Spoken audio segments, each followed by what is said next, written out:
Das ist der Ausgangsstoff. Und das sind Christian Hampel und Guido Wetzels. Die beiden machen daraus Jeanshosen. Ein Handwerk, das in Deutschland nur noch selten zu finden ist. Ihre Idee? Hosen aus hochwertigen Rohstoffen. Stabil und nachhaltig. Alles gefertigt in Handarbeit. Mit vielen Details, die Kenner zu schätzen wissen. Die Jeanshose als Ausdruck von Lebensgefühl. Natürlich kann man eine Jeans einfach produzieren oder kompliziert produzieren, aber wir wollten es halt perfekt haben. Taschenfutter, Nieten, Nähgarn, Knöpfe. Also wir haben wirklich alles reingepackt, was uns wichtig war und dann eben noch Made in Germany. Mit viel Liebe zum Detail entstehen so besonders langlebige Jeans. Die Hose als Statement, mit Brief und Siegel sozusagen, nummeriert wie ein Kunstdruck. Viel mehr als nur ein praktisches Kleidungsstück.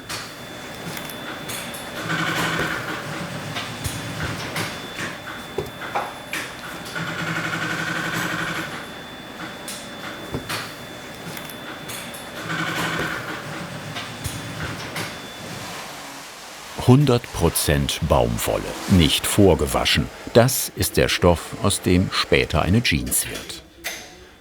Paulina Löscher legt die Schnittmuster so platzsparend wie möglich auf die erste Lage und bügelt sie fest. Das Papier reagiert auf Wärme und haftet am Stoff. Dieses Modell ist eine gerade geschnittene Hose aus insgesamt 14 Einzelteilen.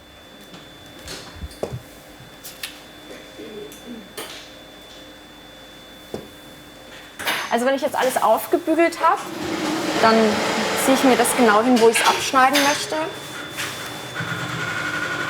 Dann markiere ich mir das hier, damit ich weiß, wie lang die Lage ist.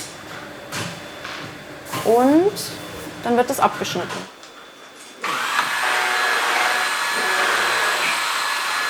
Den Stoff kaufen wir in Japan, weil die noch diese alten historischen Webstühle haben, die 60, 70, 80 Jahre alt sein können. Also es sind wirklich Oldtimer und das ist das Besondere an unserem Stoff, dass wir wirklich mit historischem Denim arbeiten, was eigentlich nicht mehr zeitgemäß ist, aber dadurch eben die Hose dann auch wertiger macht und auch besonderer. Und die Webkante sieht man am Ende auch in der fertigen Hose. Das heißt also, die Webkante ist immer Teil der Verarbeitung in der Hose, im Schnittbild. Der Vorteil? Eine Webkante kann nicht ausfransen. Sie entsteht bei der Herstellung auf dem Webstuhl und wird auch Salvage-Kante genannt. Ein Qualitätsmerkmal für hochwertigen Jeansstoff aus Japan. 20 Lagen legt Paulina übereinander. Mehr schaffen ihre Messer nicht. Also das Wichtigste ist das genaue Arbeiten und Rausschneiden. Also Fehler sollten hier besser nicht passieren, weil der Stoff ist doch relativ teuer und ja, ein Verschnitt wäre natürlich jetzt dann nicht so toll. Rund 13 € kostet 1 Meter Stoff. Für eine Hose braucht man je nach Größe bis zu 2,5 Meter. Das Gewicht kann dabei variieren. Es wird in Unzen gemessen. Dieser Stoff ist mit 12,5 Unzen mittelschwer und entspricht gut 400 Gramm pro Quadratmeter.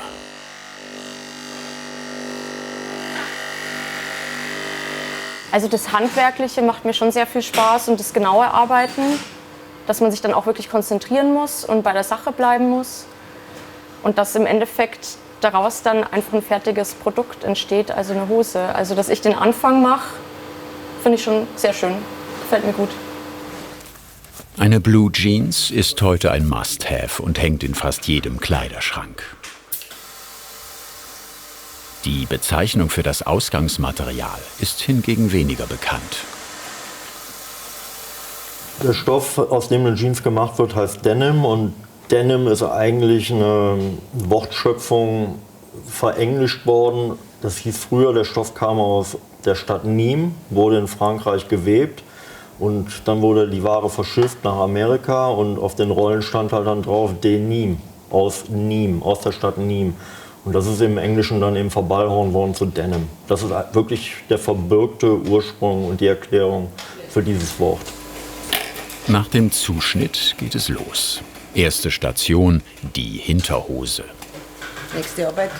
Christine Brandl hat in der Industrie gelernt und früher Herrensakkos genäht. Jetzt ist sie Expertin für Jeans. Das ist die Kappnaht und das ist eine sehr haltbare und strapazierfähige Naht. Und das ist eigentlich das Aushängeschild von der Blaumann-Hose. Für die Kappnaht wird der Stoff in eine besondere Führungsschiene eingelegt. Die Nahtzugaben werden gegenläufig umgeschlagen, sodass die Schnittkanten in der Naht eingeschlossen sind. Das ist schon eine besondere Naht und das muss man auch gelernt haben, dass man das irgendwann auch kann. Und ja, die Kappnaht, die muss halt ganz genau passen. Das muss genau ineinander gehen, dass die Naht dann auch drauf ist, weil sonst kommen da die Franzen dann raus beim Waschen. Mit der Kappnaht näht sie aus 2 Stoffteilen den Sattel der Hinterhose.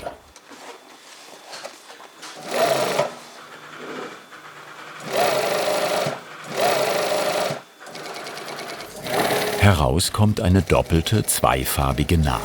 Auch ein Markenzeichen der Blaumann-Hosen. Mit 12,5 Unzen ist der Stoff zwar nur mittelschwer, aber relativ dick. Da hilft nur rohe Gewalt.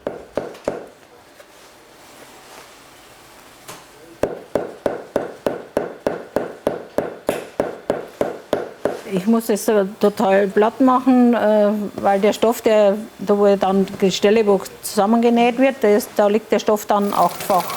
Und da muss dann die Nähmaschine drüber kommen. 8-fach. Da braucht man eine gute Maschine und stabile Nadeln. Geschafft. Die Hinterhose ist damit schon fast fertig.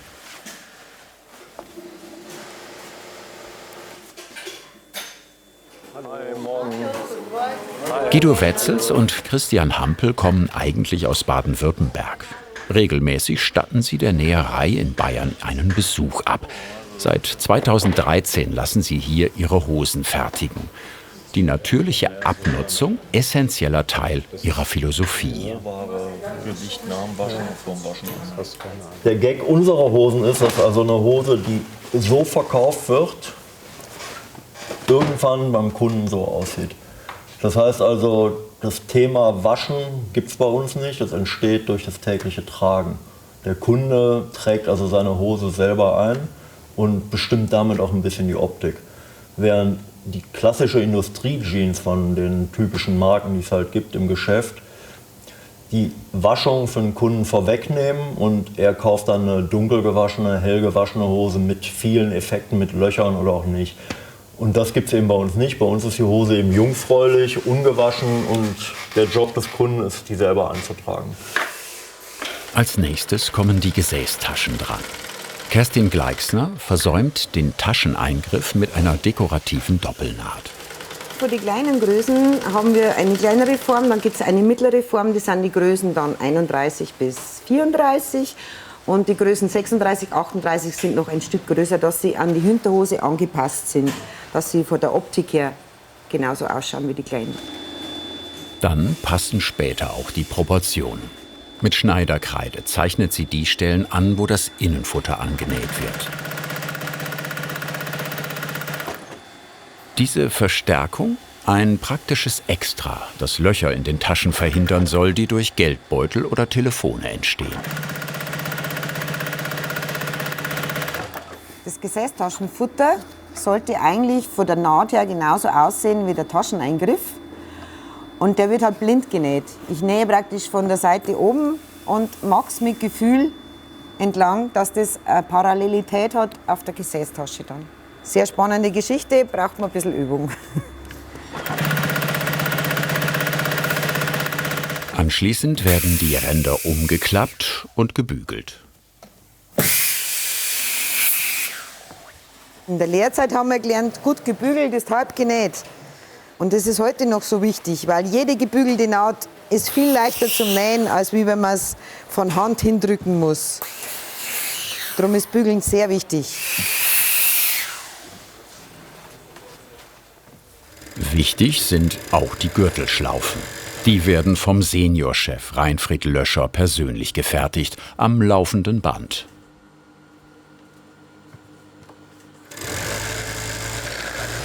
Die Doppelnaht soll mittig auf der Schlaufe sitzen. Dafür fädelt er schmale Streifen in eine spezielle Führungsschiene ein. So entstehen Gürtelschlaufen ohne Ende.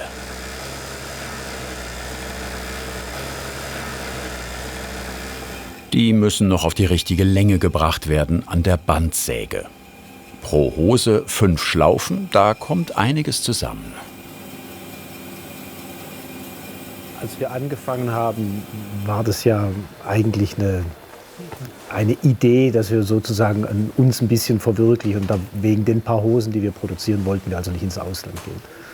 Okay, lass uns doch versuchen, alle Komponenten, bis auf den Stoff, in Deutschland zu beziehen. Nicht nur beziehen, sondern also auch wirklich produzieren zu lassen. Und uns lag auch ein bisschen daran, so ein Alleinstellungsmerkmal darzustellen, weil das gibt es halt nicht mehr. Also ich möchte schon fast sagen, dass wir die Einzigen sind, die in Deutschland überhaupt noch Jeans in einem etwas größeren Maßstab produzieren. Weiter geht es mit den Gesäßtaschen. Also beim Zuschnitt gibt es eine Anstichnadel, die hat mir da 2 Löcher vorgestochen, dass ich eine Position habe für die Tasche. Dann wird die Tasche in der Linie angeheftet, wie es soll. Dann werde ich sie von innen festnähen.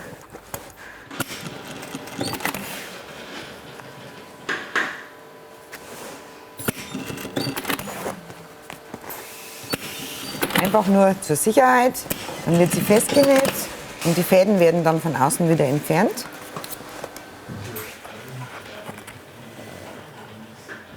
Die andere Seite mal messen, weil da sind keine Anstichpunkte, weil jede Tasche, jede Naht verzieht die ganze Form leicht. Und da hat jetzt jedes Teil das gleiche Maß, also Millimeter hin oder her, macht nichts aus, aber es soll gleich sein mit der gegenüberliegenden. Es gibt 5 Hosenmodelle. Sie werden in 8 Größen und 2 verschiedenen Längen hergestellt. Jedes Einzelteil ist dabei an die Maße angepasst und besteht aus ein und derselben Stofflage.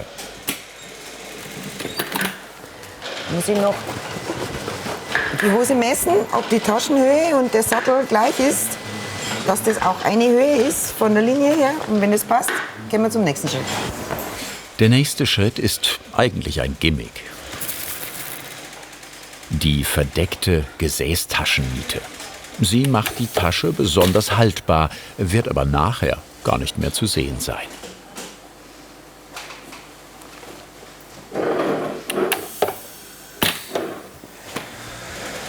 Kerstin legt unten einen Dorn ein und oben eine Niete.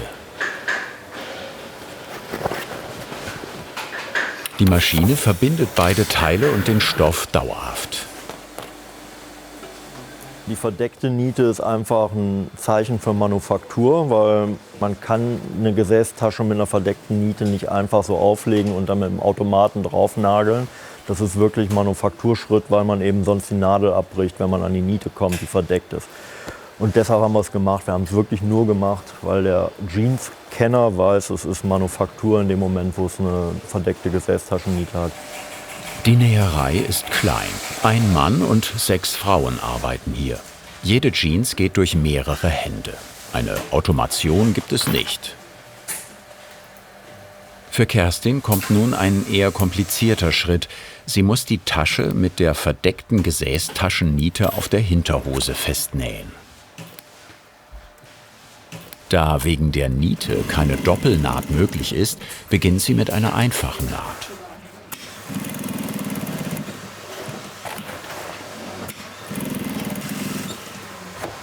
Für die innere Naht, die parallel verläuft, muss sie einen kleinen Bogen rund um die verdeckte Niete herumnähen.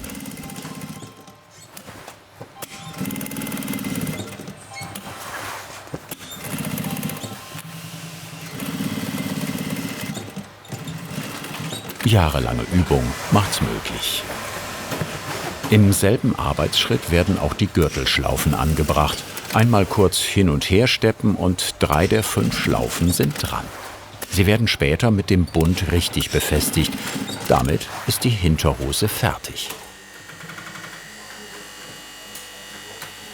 Weiter geht es mit dem Uhrentäschchen. Es wird von Petra Ederer auf ein kleines Stück Stoff genäht, das später Teil der vorderen rechten Hosentasche ist. Als Erkennungszeichen für hochwertigen Denim aus Japan bleibt die weiße Selvage-Kante sichtbar. Es ist insofern ein Qualitätsmerkmal, dass es eben ausweislich dann eben auf einem alten historischen Webstuhl gewebt wurde und die Selvage-Kante eben nicht ausfransen kann. Bei der Selvage-Kante ist es so, dass eben die immer Teil des Produktes ist. Das heißt also, da wird nichts weggeschmissen, sondern die wird eben so eingesetzt, dass sie sichtbar im Teil ist, aber eben auch keinen Abfall erzeugt. Das ist immer Teil des Produktes. Ein weniger sichtbarer Teil des Produktes sind die Knopflöcher. Aber eine Knopfleiste gehört zu einer traditionell gefertigten Jeans einfach dazu.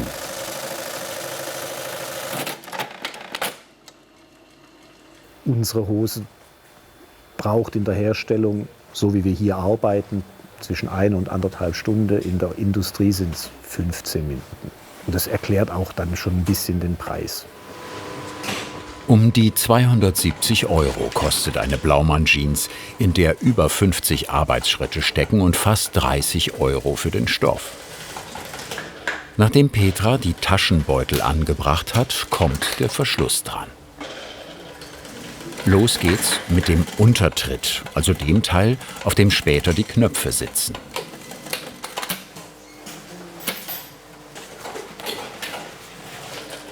Auf der anderen Seite näht sie die fertige Knopfleiste an.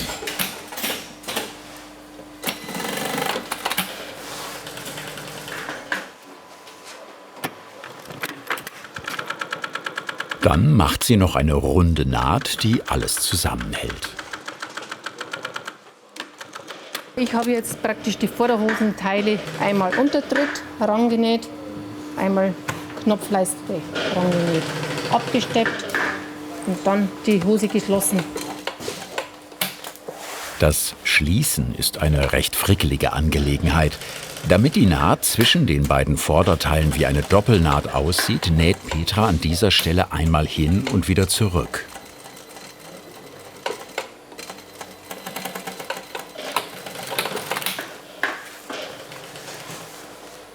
Dann noch schnell die Punkte für die Knöpfe anzeichnen. Und fertig ist die Vorderhose.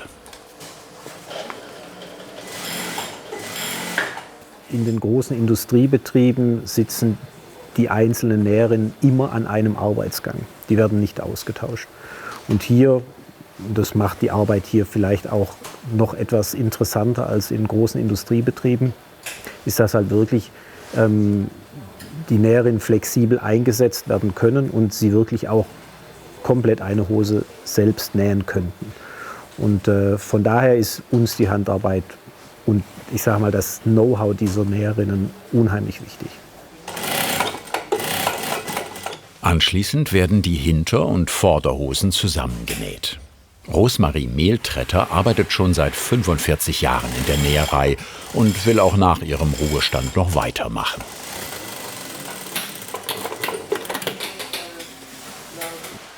Präzision, Handarbeit und kleine Stückzahlen, das unterscheidet diese Hosen von industriell gefertigten Jeans. Jetzt zeigt sich auch, dass die Vorderseite viel schmaler geschnitten ist als die Hinterhose. Andernfalls würde die Jeans später nicht gut sitzen.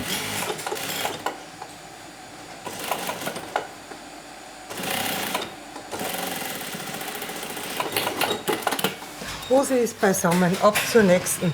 Wenn wir 20.000 Teile am Tag machen würden, dann wäre es durchautomatisiert und dann wäre man total unflexibel. Und so können wir eben mit kleinen Stückzahlen und kleinen Auftragsmengen ganz anders reagieren und sagen, wir machen den Schritt jetzt mal anders. Das birgt natürlich jetzt in der heutigen Zeit schon extrem Herausforderungen, weil, okay, wir wissen halt auch nicht ganz genau, wo die Reise hingeht. Sind wir die letzten Mohikaner oder sind wir irgendwelche Pioniere? Im nächsten Arbeitsschritt werden die Hosenbeine innen zusammengenäht. Wieder mit einer Kappnaht. Dafür werden die Nahtzugaben der Vorder- und Rückseite gefaltet. Der Stoff locker und mit Gefühl in die Führung eingelegt.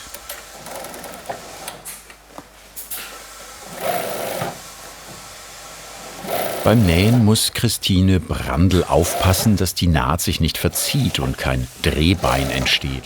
Eine schiefe Naht wäre später optisch nicht schön und zudem unbequem. An dieser Stelle liegt der Stoff jetzt 8-fach. Da geht es nur langsam, Stich für Stich vorwärts.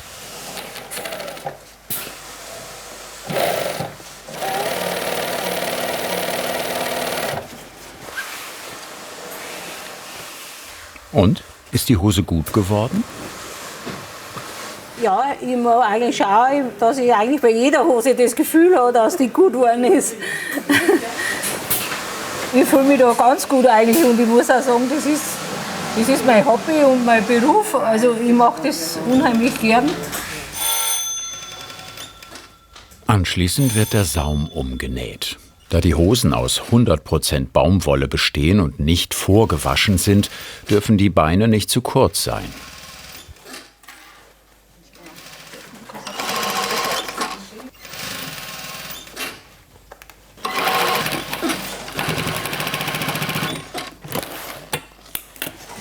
Eine ungewaschene Hose, die so sozusagen aus der Näherei kommt, verändert sich nach der ersten Haushaltswäsche. Deswegen sind unsere Hosen etwas länger. Wir greifen sozusagen etwas vor.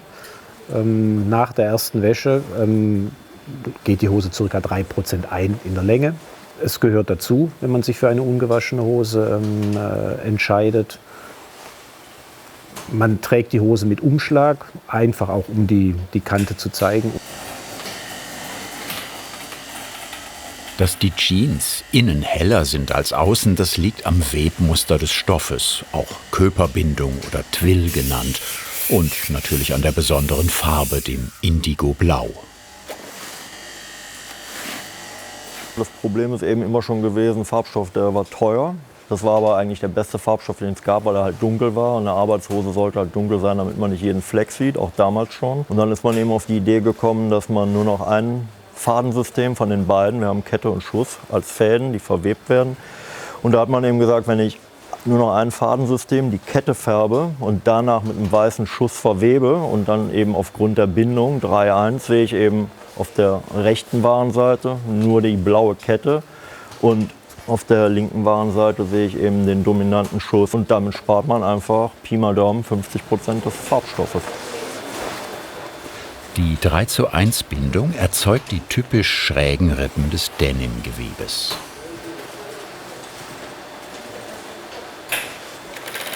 Diese 11 cm breite Rolle wird der Hosenbund. Eine spezielle Führung klappt den Stoff um und fasst die Jeans damit ein. In der Fachsprache heißt das Kippen. Das ist eine Bundmaschine, das ist eine Kettenstichbundmaschine, das ist ein Kippbund. Dafür ist eine Führung da wird der Bund auf der Rolle genäht, eingefädelt und dann werden die Hosen durchgezogen und das kippt sich von selbst. Und dann muss man eigentlich nur noch schauen, dass das Maß stimmt von der Bundweite und das wäre der Bund schon. Dabei werden auch die Gürtelschlaufen am Bund befestigt. Und wie wichtig ist das Messen? Sehr wichtig, weil die Bundweite ist ja immer, man kauft ja nicht eine Hose in Größe 36 und hat ein anderes Maß. Also sollte sehr genau sein, die Bundweite, weil du hast ja Wascheinlauf und was halt immer ist, so bei Hosen. Und das ist schon wichtig, dass die Bundweite passt. Zur Sicherheit wird nochmal nachgemessen. Hosengröße 32 hat eine Bundweite von 45,5 cm. Kerstin ist zufrieden. Aussehen tut er auch gut, das passt alles. Jetzt kommt er an die nächste Nähmaschine. Da werden die Bundenden verstürzt, dass das sehr sauber aussieht. Und dann ist eigentlich schon die Hose so weit fertig, bis auf kleine Details, die aber nur fehlen. Um den Hosenbund zu verstürzen, wird ein Teil der Naht wieder aufgetrennt. Dann faltet Christine den Stoff kunstvoll nach innen.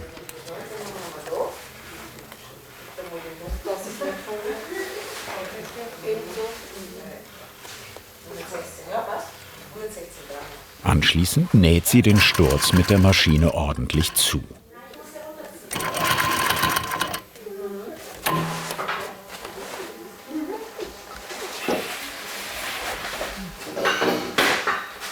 An dieser Stelle sitzt übrigens später der Knopf.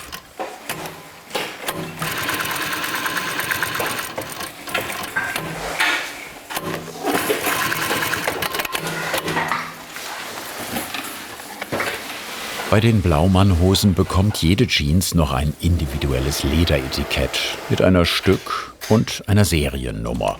So wird jede Jeans zum Unikat.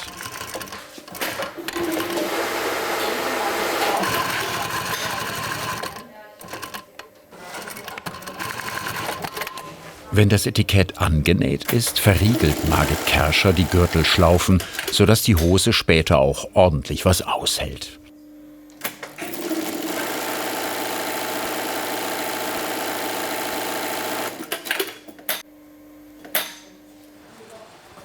Also eine Jeans zu nähen per se, vor allem aus unseren Stoffen, die doch schwerer sind als herkömmliche Jeans. Man weiß am Ende des Tages, was man getan hat.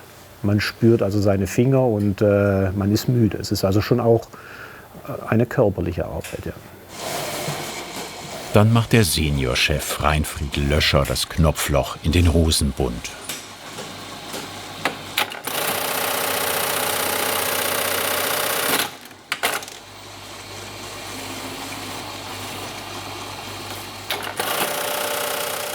Knopflöcher sind bei Blaumann immer rot. Was noch fehlt, sind die Nieten. Nicht, dass man sie unbedingt bräuchte, sie gehören einfach dazu. Das Patent hat Levi Strauss bereits im 19. Jahrhundert angemeldet und die Nietenhose damit weltberühmt gemacht.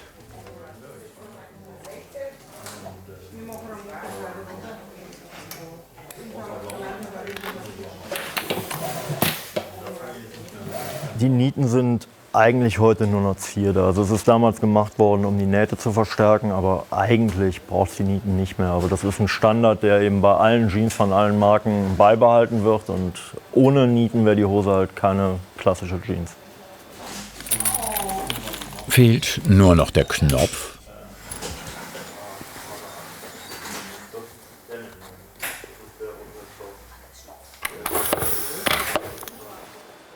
Und fertig ist die Jeans. Aus 2,5 Metern Stoff und 14 Einzelteilen.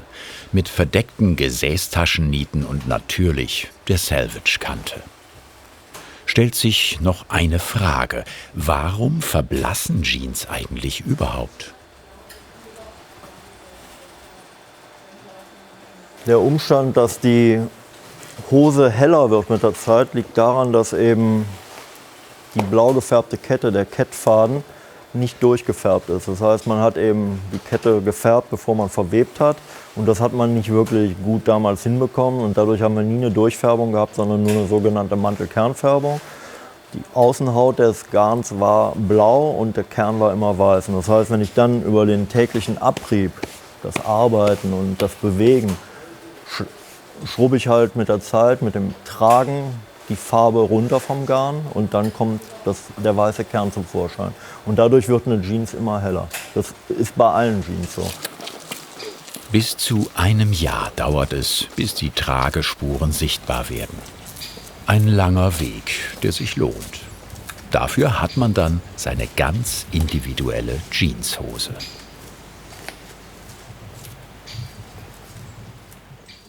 Was hat dich am meisten an dieser Handwerkskunst begeistert? Schreib es uns in die Kommentare und wir freuen uns natürlich über dein Kanalabo.